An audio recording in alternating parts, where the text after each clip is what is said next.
In the headlines, commercial banks comply with Central Bank of Nigeria's directives, attend to customers. Bandits kill clergyman, abduct wife in Kaduna. 25 people killed, 10 injured in Bauchi road accident. On the foreign scene, at least 23 killed in Mississippi tornado storms as search and rescue operations continue. Hello and welcome to the news update on Trust TV. I am Ayuba Ila. Thanks for joining.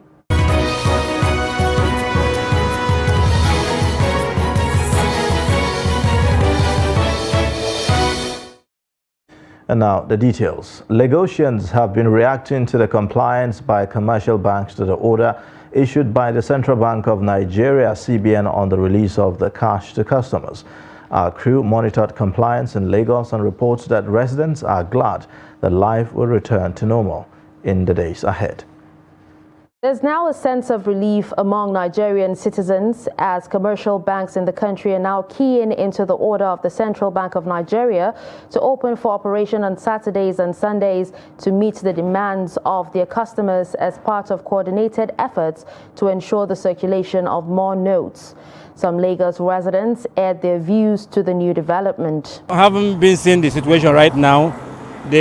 Concerning the money, the cashless money, right away. The bank is doing well. They are trying. I just went from the bank. I came back from bank right away and I discovered that the things is good. The bank are paying. They are giving out a little by little. They are coming up.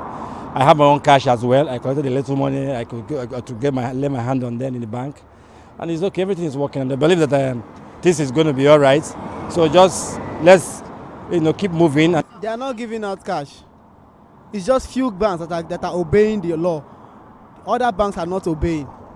Banks like UBA, they are not obeying. Access Bank, that one is nowhere to go about. They are not giving out any cash.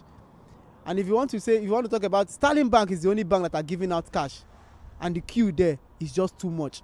So that is all I can say about it. Those who spoke called on the CBN to ensure total compliance, as some banks did not comply. I want CBN to do. I want them to pump money for the whole bank. So because the scarce money is too much, because we are suffering too much. So I won't make the pump money. So because if they start like that, the Wednesday, everybody will go slack. Because I will join them. Why people are not seeing cash, is not good like that. It's not much enough in our country. And I think it's a great idea for CBN to give this kind of order.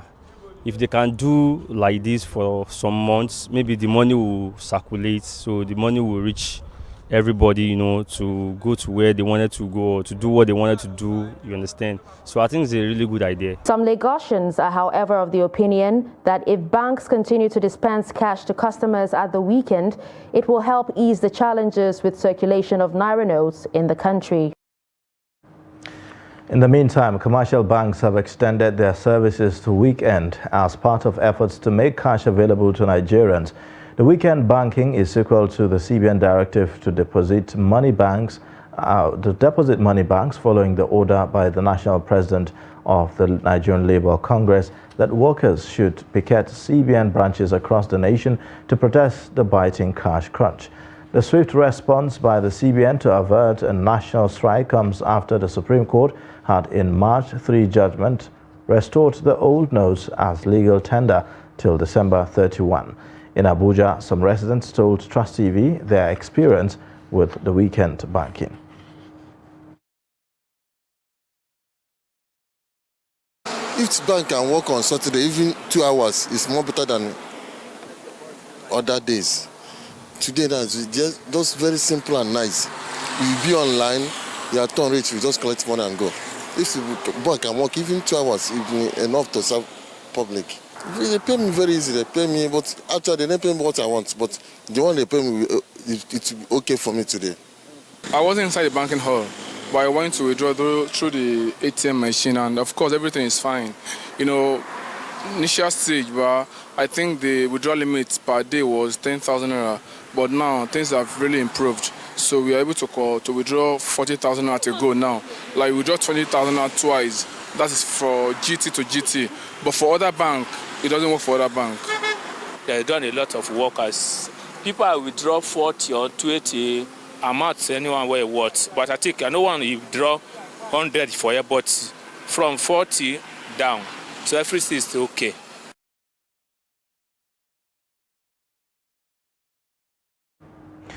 The minister in charge of Ekwa Church, Buddha II, Reverend Musa Mairimi of the Kasuwa Magani in Kajuru local government area of Kaduna State, was on Thursday shot dead by bandits. The Kaduna State chairman of the Christian Association of Nigeria, Reverend John Hayab, who confirmed the incident on Saturday, explained that the attackers stormed the community on Thursday and killed the clergyman in his residence. He lamented that the bandits also abducted the deceased wife. Reverend Hayab further informed that over 100 people abducted from various local government areas such as Kauru, Jaba, Kachia, Kagarko, and Kajuru are still in captivity for over 6 months now. He lamented that Khan is worried by the alarming rate of kidnapping of innocent souls at this hard time when people can hardly put food on their table. He called on security agencies to be more proactive in ensuring that society is free from the activities of bandits. The Nigerian Army on Saturday graduated 594 ex-Boko Haram members after undergoing 6 months de-radicalization, rehabilitation and reintegration program in Gombe State. The graduation ceremony of the repentant terrorists took place at Malam Sidi camp in Kwame local government area of the state. The camp commandant, Colonel Uche Nwabuehi, said that out of the 594 who underwent the training, 3 were from Niger and 1 from Chad Republic. Now, Nwabuehi confirmed, further said that of the 590 Nigerians of Nigerians, 15 were from Adamawa, 495 Borno, 16 from Kano, 3 from Gombe, 16 from Yobe, 13 from Kaduna, and 1 from Kogi. Others include 12 from Bauchi, 5 each from Jigawa and Katsina, 4 from Kebbi, 2 from Zamfara, and 1 each from Nasarawa and Plateau. The commandant said that 6 Christians were among those who participated in the de-radicalization program. The anti-thuggery agency in Zamfara State says suspected hoodlums vandalized the agency's secretariat during the March 21 post-election violence in the state after announcement of governorship election results. The commandant, Bello Bakiaswa, disclosed this while speaking with newsmen in Gusau on Saturday. The State Police Command in a statement said it had arrested 40 suspected hoodlums for the alleged violence. Bakiaswa, who described the violence as an ugly incident, condemned the level of theft and destruction by some alleged party supporters in the state. He noted that the agency remained apolitical and was established by Governor Bello Matawalle to complement security agencies to promote peace and stability in the state. According to him, 2 operational vehicles of the agency, including a Hilux and Peugeot 406 Salon belonging to the agency, were stolen by the hoodlums, adding that properties worth 50 million naira at the secretariat were also stolen by the hoodlums. The Federal Road Safety Corps in Bauchi State has confirmed that 25 people died while 10 others were injured in an accident that happened at Udobo along the Hadeja-Potuskum Road in Gamawa local government area of the state. FRSC sector commander in the state, Yusuf Abdullahi, who confirmed the incident on Friday, said the lone crash involving a Toyota Hummer bus occurred on Saturday at 4:30, on Thursday rather, at 4:30 p.m. He said the driver, who had 24 people in the bus, lost control and ran into 11 people taking shelter under a tree close to a car wash. No fewer than 4 persons have been confirmed dead in an accident that happened at Lafenwa area of Abeokuta, the Ogun State capital. It was gathered that a diesel-laden tanker rammed into a shop and vehicles parked by the roadside. Florence Okpe, the FRSC spokesperson in the state, said that many were trapped in the crash as the tanker caught fire immediately. Okpe said that 2 other vehicles were involved in the crash that occurred at Lafenwa roundabout. She said that the total number of persons involved in the accident could not yet be confirmed. However, she said that 4 male adults have been confirmed dead by first responders. The Lagos State Ministry of Justice has initiated the prosecution of Oluwaseun Oshibanjo, driver of the BRT bus that collided with a moving train in Lagos on March 9.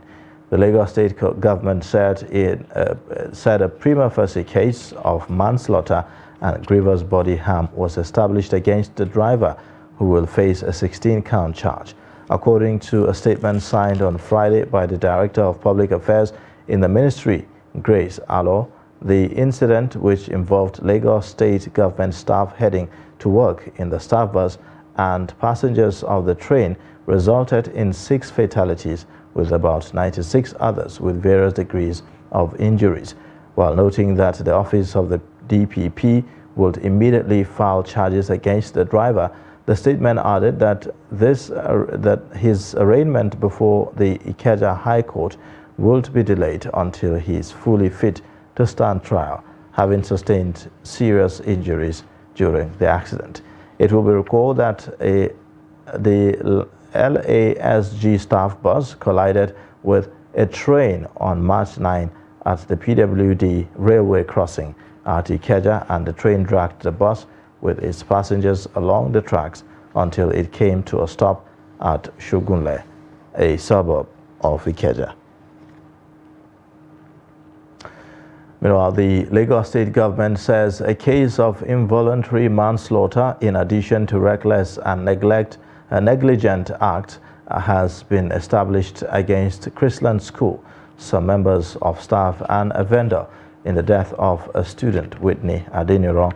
The Office of the Director of Public Affairs, Lagos State Ministry of Justice, in a statement on Friday, said that the suspects will be charged with the offences contrary to sections 224 and 251 of the Criminal Law and Laws of Lagos State 2015. Adeniran was said to have slumped during her school's inter-house sports on February 9. After an autopsy, it was revealed that the 12-year-old died from apraxia and electrocution. Following the controversial circumstance surrounding the student's death, the state government, through the Attorney General and Commissioner for Justice, Moyosore Onigbanjo, ordered a coroner's inquest into the matter to ascertain the cause of death. You're watching the news update on Trust TV. Coming up shortly, we'll take a look at uniting Nigerians after politics of ethnicity. Details of this and more after the break.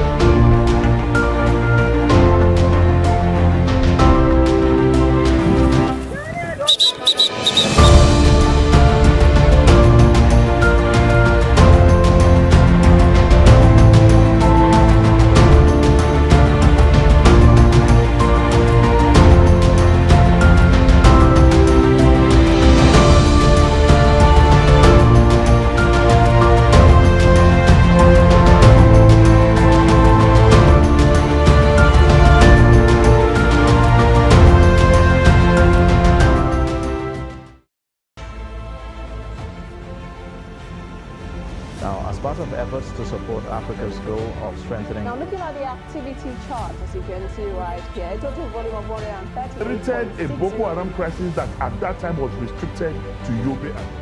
How secured are they? You can see security men with blood. This is the road leading up to the... Already, if you look at England's squad, You are looking at EPL, you are looking at their names. You are not looking at...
Trust TV, documenting the Nigerian story.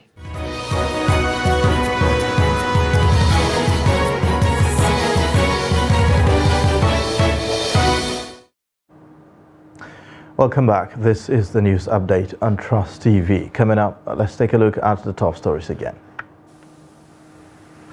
Commercial banks comply with Central Bank of Nigeria's directives, attend to customers. Bandit kill clergyman, abduct wife in Kaduna. Now to some more stories. A rainstorm on Friday rendered many homeless after destroying houses in Iyara, the headquarters of Ijumu local government area of Kogi State. An unspecified number of people were reported to have sustained various degrees of injuries in the disaster. The heavy rain started at about 4 p.m. as some classrooms of Community High School Iyara were torched by the storm. Now, although there was no loss of life, those injured, according to reports, are currently receiving treatment in an undisclosed hospital. The president of Iyara Development Association, Aliyu Badaki, expressed sadness over the disaster, which he described as unfortunate. Some residents of Lagos have urged newly elected leaders in the just concluded elections to work towards unifying the country and its people. Among them is the chief imam of 1004 Mosque in Victoria Island, Lagos, who told Trust TV that the ethnic politics that was played during the general election is unfortunate and affecting relationships between ethnic groups. Hence, all hands must be on deck to unify the country and its people. Abbas Ibrahim Dalibi reports. Some Nigerians are worried about the ethno-religious politics that was played in the just concluded elections and how it is affecting the relationships between different ethnic groups in the country. Sheikh Ibrahim Suleiman, the chief imam 1004, lamented the situation, urged those in power to ensure that such differences are resolved to enable Nigerians to continue to live in harmony with one another. Parties has come in the name of religion, in the name of tribalism. They come out with unexpected, thinking that make us to think otherwise. What we are expecting from the governor is to bring close to the ummah, to relate to all the ummah, so that we already know that he's doing that, but this time around it should be different, because he know that the throne is almost falling. Also, Abdul Hadi Sani, the special assistant to the Ogun State Governor on inter-ethnic affairs, said the high level of disunity among Nigerians was seen during the elections, adding that there is need for warring parties to shift their sort of ethnicity. We have disunity, a whole lot of issues. So every leader that's been elected I'm very sure he's quite aware of all these issues, and we have to swift into action immediately to remedy this situation. And I'm quite happy all the leaders that have received a certificate. Most of them, if not all, the first thing they will say, this is the healing moment. The election has come and gone. We have to call ourselves together to the round table and see how to move our state and our country at large to the promised land. The whole lot of issue we are having is enough for us to face, not to start fighting ourselves again. The Sarkin Hausawa of Marine Beach in Apapa, Alamu Abdullahi, disclosed that since the elections has come and gone, those that won should carry along everyone in the task of building the nation. Da Bayarabe da Inyamuri da Bahaushe da Igbo da wata kabila duka namu ne. He said, for them as the custodian of the people's culture and traditions, they promote peaceful coexistence among all tribes. Abbas Ibrahim Alibi, Trust TV, Lagos. People living with tuberculosis in Oyo State have been advised to take advantage of the ongoing free tuberculosis test currently being carried out by the state government in order to reduce the prevalence of the disease among residents. The Commissioner for Health, Tayo Olabode, made the call on Friday at the commencement of the 2023 World Tuberculosis Day held in Ibadan, the Oyo State capital. The report. Figures from the Oyo State Ministry of Health show that Nigeria ranks 6th among 30 high TB-burdened countries globally and first in Africa, while Oyo State accounts for 13th high tuberculosis-burdened states in Nigeria. The ministry says the total number of individuals screened for tuberculosis in the state stood at 136,226 in the year 2022, while 11,747 were diagnosed and placed on treatment, with 663 patients co-infected with tuberculosis and HIV. Worried by these statistics, the State Ministry of Health, in collaboration with partners, converged on the Oyo State College of Health Science and Technology to sensitize upcoming health practitioners on the dangers of tuberculosis. Partners at the event emphasized the need for stakeholders to work together towards reducing the prevalence of tuberculosis in the state. Nigeria ranks 6th among the 30 high TB-burdened countries in the world. We have India, Indonesia, China, Philippines, Pakistan, Nigeria, Bangladesh, and Democratic Republic of Congo. Those 8 countries, that's why we have 66% of the world TB cases. And Nigeria is now ranking number 6 among those 30 high-burdened TB-burdened countries. And I want to urge all of us, it is our responsibility, it is our duty as parents, as neighbors, as healthcare workers to give hope to people who may have TB and are shy because of stigma and discrimination in our communities. People should feel confident to come out and find out if they have had cough for over 2 weeks and are not getting better even after they've taken medication. Stakeholders at the event also took turns to reiterate their commitment towards eradicating tuberculosis in Oyo State. We want to decentralize TB management to all the communities in Oyo State. Why are we here? We want to stop TB in Nigeria because with everyone we can do it. We've been able to, in a way, strengthen diagnostic capacity of the state through WHO-approved rapid molecular means through NAUTGNS pattern of recent TB lab, and this has also helped us to increase the case finding and also bridge the gap in TB diagnosis. To demonstrate the seriousness in eradicating the disease in the state, stakeholders used the opportunity of this year's theme, Yes, We Can End TB, to renew calls for residents to go for TB testing, which is now available across the 33 local government areas across the state. Now, on the foreign scene, at least 23 people have been killed after a tornado and severe storm swept through the U.S. state of Mississippi. The Mississippi Emergency Management Agency said dozens were injured and 4 people missing as search and rescue teams combed through the destruction looking for survivors after the storm struck Silver City in western Mississippi.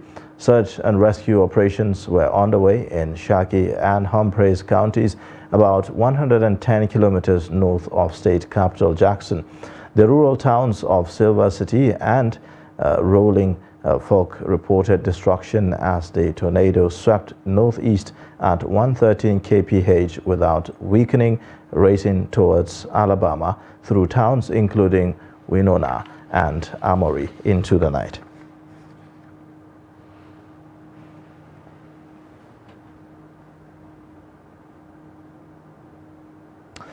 And that's it for the news update. You can watch more via all our social media platforms and also on our YouTube live stream. I am Ayuba Ila. Thanks for watching. Bye for now.